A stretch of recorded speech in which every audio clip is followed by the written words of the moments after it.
مشروع الطالبة ياسمين أكرم كان عن الصف التاسع ج بإشراف المعلمة ناهد القرد حجي الأمن السيبراني. ما هو الأمن السيبراني؟ ماذا تقصدين في الأمن السيبراني؟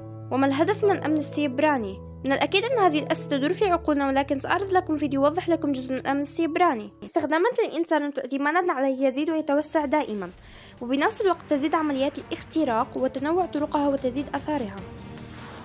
في السابق كان أثر الاختراق أبسط من الآن، مثل اختراق البيانات الشخصية والبيانات البنكية وغيرها، ولكن اليوم الهجمات تؤثر على الشركات والجهات الحكومية وحتى المدن والدول التي تعتمد على الإنترنت، وممكن تؤدي عمليات الاختراق إلى تدمير الأنظمة الإلكترونية أو أخذ المعلومات السرية أو التجسس على سبيل المثال.